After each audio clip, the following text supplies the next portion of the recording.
राज ठाकरे यांनी त्यांच्या नेत्यांना आदेश दिलेत। राज ठाकरे यांनी नेते आणि पदाधिकारी यांच्या बैठकीमध्ये काही आदेश दिलेत। हा मोर्चा सत्तेसाठी नाही तर सत्यासाठी आहे असं राज ठाकरे म्हणालेत। तर हा मोर्चा खोट्या मतदारांचा नाही, खऱ्या मतदारांसाठी आहे। गल्ली ते दिल्ली मोर्चाची दखल घ्यायला भाग पाडा असे आदेश मनसे नेते आणि पदाधिकाऱ्यांना राज ठाकरे यांनी दिलेत। त्यामुळे न भूतो न भविष्यती मोर्चा होईल असं नियोजन करा असं देखील राज ठाकरे म्हणालेले आहेत। तर राज ठाकरे हे मनसे नेते आणि पदाधिकारी यांच्या बैठकीमध्ये बोलत असताना त्यांनी नेते आणि पदाधिकाऱ्यांना हे आदेश दिलेले आहेत। जो काही मोर्चा काढला जातोय तो सत्तेसाठी नाही तर सत्यासाठी काढण्यात येतोय आणि हा मोर्चा खोट्या मतदारांचा नाहीये, खऱ्या मतदारांसाठी हा मोर्चा आहे असं राज ठाकरे म्हणाले।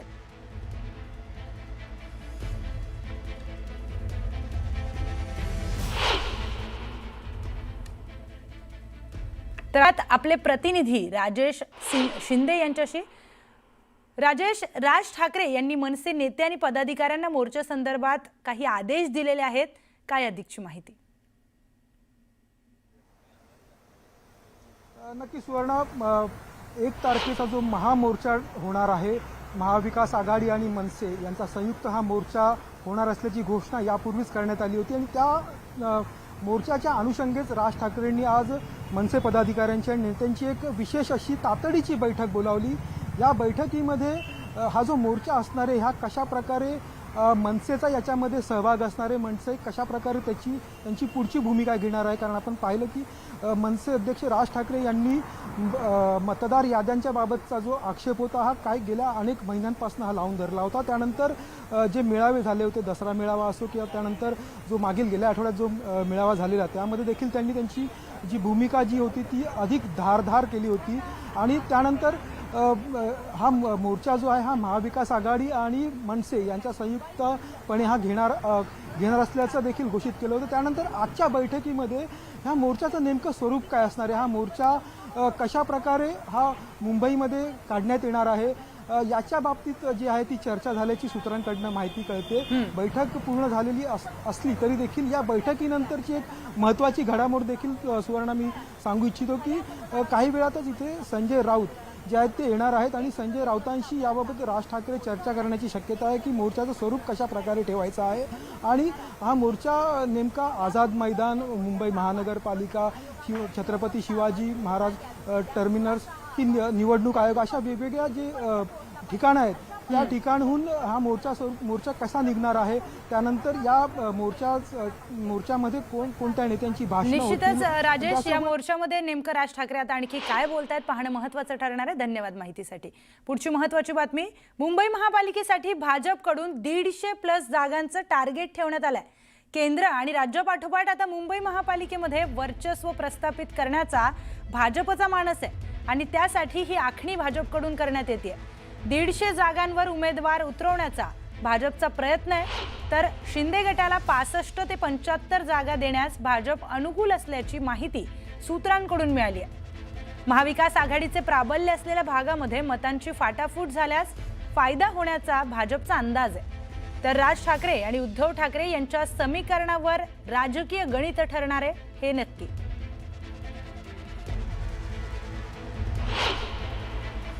मला असं वाटतं त्यांचा जो आत्मविश्वास आहे तो पाहता भारतीय जनता पक्ष 150+ नारा देईल, एकनाथ शिंदे गट 120चा नारा देईल आणि अजित पवार किमान 100 जागा मुंबईत जिंकतील असं एकंदरीत त्यांचा आत्मविश्वास दिसतो। आणि मग आम्हाला सगळ्यांना राजकारण संन्यास घेऊन हरिहरी करत केदारनाथला जावं लागेल। मुंबई महापालिकेची निवडणूक झाल्यानंतर तुम्हाला केदारनाथला नाही तर हिमालयामध्ये निश्चितपणे जावं लागेल आणि संजय राऊत तुम्हाला तर राजकीय संन्यास घ्यावा लागेल, त्याशिवाय पर्याय नाही। मुंबईकरांनी ठरवलेलं आहे की महायुतीचं सरकार येणार आहे, टेकूची गरज तुम्हाला आहे, म्हणून तुम्ही आता वेगवेगळ्या पक्षाकडे भीक मागून युती करण्यासाठी प्रयत्न करतायत। टेकूशिवाय तुमचं अस्तित्व नाही। पुढची बातमी, 25 ते 30% कमिशन दिल्याशिवाय नगर परिषदेमध्ये कुठलंही काम झालं नाही असं म्हणत भाजप नेते आणि आमदार परिणय फुकेंनी दिवाळी स्नेहमिलन कार्यक्रमामध्ये खळबळ उडवून दिली आहे। भंडारा जिल्ह्यामध्ये सध्या 4 नगर परिषदांच्या निवडणुकीची रणधुमाळी सुरू झाली आहे आणि त्यावरूनच सगळेच पक्ष आपल्या सत्तेसाठी प्रयत्न करताना दिसतात। यातच भंडारामध्ये नुकताच पार पडलेल्या दिवाळी मिलन कार्यक्रमात भाजप आमदार परिणय फुके यांनी मागील काही वर्षांमध्ये नगर परिषदेमध्ये 25 ते 30% इतकं कमिशन घेतल्याशिवाय कोणतंही काम न झाल्याचा दावा केलेला आहे। यामध्ये करोडोंचा घोटाळाही झालाय असंही त्यांनी म्हटलंय। नगर परिषदेमध्ये आपली सत्ता आली तर त्याची चौकशी करू असा दमही त्यांनी दिलाय। भंडारा शहरामध्ये अनेक विकास कामं झाले, पण त्या विकास कामामध्ये 25 आणि 30% कट झाल्याशिवाय एकही काम झालं नाही। मोठ्या प्रमाणात करोडो रुपयाचे भ्रष्टाचार भंडारा नगर परिषदमध्ये झालेले आहे आणि 4 वर्ष या नगर परिषदेवर कोणीही कुणाचाही हस्तक्षेप नव्हता, कोणीही कुणाची बंदिश नव्हती आणि कुठेतरी आपली नगर परिषद आली तर विकास कामं तर होणारच, पण पहिले हे जे भ्रष्टाचार जे भंडारा शहरवासीचे जे पैसे जे खाण्यात आले 25 आणि 30%, याच्यावर पहिले कारवाई होणार, याच्यावर पहिले चौकशा होणार। तर काँग्रेसचे नेते नाना पटोले यांनी राष्ट्रीय स्वयंसेवक संघावर थेट आरोप केलेत। RSS ही रजिस्टर्ड संस्था नाही, ही संस्था रजिस्टर्ड नसताना सुद्धा पैसे गोळा करतात, दान गोळा केले जातात, त्यांची गुरुपूजा घेतली जाते। असा सार्वजनिक पैसा गोळा केल्यानंतर त्याचा हिशोब जनतेला दिलाच पाहिजे।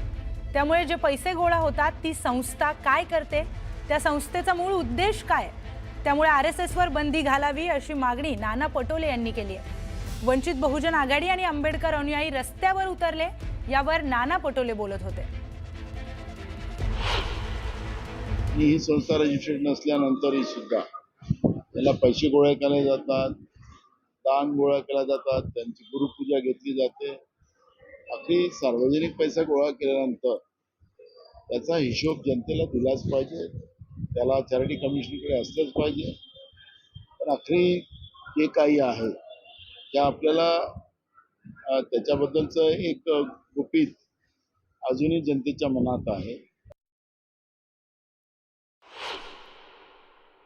भाजप त्याचं ऑडिट करत असेल तो जनतेसमोर मांडलाच पाहिजे आणि आता यांच्या ऑडिटमध्ये नेमके मुद्दे काय, भ्रष्टाचार कमी करतोय का, भ्रष्टाचार जास्त करण्याला हे लोक मदत करणार आहे का, अनेक मुद्दे आहेत। आता यांचं ऑडिटचे मुद्दे काय राहणार हे अगर यांनी पहिले भाजपने सांगितलं तर महाराष्ट्राच्या जनतेला बरं वाटणार। असं आहे, भाजप असा ब्लॅकमेलिंग करूनच सत्तेत आलेला पक्ष आहे असं त्यांच्या मंत्र्यांच्या बोलण्यावरून आपल्याला दिसते आहे। खरं तर जनतेचे मौलिक अधिकारामध्ये व्यक्ती स्वातंत्र्य हा सगळ्यात महत्वाचा अधिकार आहे। त्याचे व्हॉट्सअप असतील, त्याचे टेक्स्ट मेसेज असतील, त्याचे फोन कॉल रेकॉर्ड करणं असेल, या सगळ्या गोष्टी या त्याच्या अधिकाराचं हनन करण्याचं होते। आणि जेव्हा एक राज्याचा मंत्री या पद्धतीचं वक्तव्य जाहीरपणे करत असेल तर पहिली गोष्ट त्याच्यावर गुन्हे दाखल करून त्यांना सत्तेतून बाहेर काढलं पाहिजे। तर केंद्रीय मंत्री नितीन गडकरी यांनी भाजपला घरचा आहेर दिलाय। सध्या भाजपमध्ये मोठ्या प्रमाणात इनकमिंग सुरू आहे, त्यामुळे जुन्या कार्यकर्त्यांकडे लक्ष द्या, नाहीतर जेवढ्या जोरानं वाढले तेवढ्याच जोरानं खाली आल्याशिवाय राहणार नाही असं म्हणत केंद्रीय मंत्री नितीन गडकरी यांनी कान टोचलेत। जुना कार्यकर्ता हा घर की मुर्गी दाल बराबर तर बाहेरून आलेले सावजी चिकन मसाला असं म्हणत नागपुरी स्टाईलमध्ये पक्षाच्या परिस्थितीवर केंद्रीय मंत्री नितीन गडकरींनी भाष्य केले।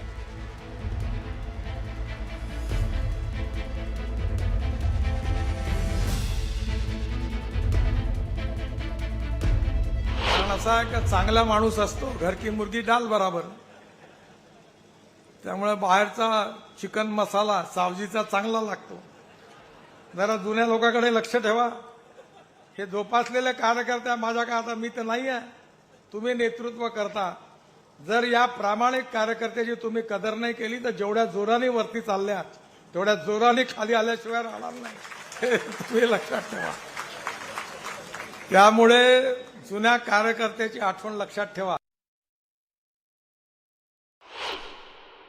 जे कालपर्यंत हाफ चड्डीवर संघाच्या घाणेरड्या शब्दात टीका करत होते, आज ती संघाच्या चड्ड्या घालून संचलनात सामील होताना जेव्हा पाहतो तेव्हा लोक हसतात, लोकांना गंमत वाटते, लोक त्याचा मजा घेतात.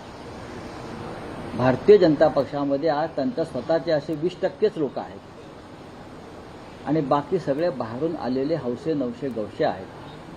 त्याच्यामुळे नितीन गडकरी यांच्यासारख्या जुन्या जाणत्या भारतीय जनता पक्षाच्या नेत्यांची वेदना ही खरी आहे. नितीनजी गडकरी आमचे नेते आहेत, त्यांनी आम्हाला काही सूचना दिल्या, मार्गदर्शन केलं तर आम्ही निश्चितपणे ऐकतो.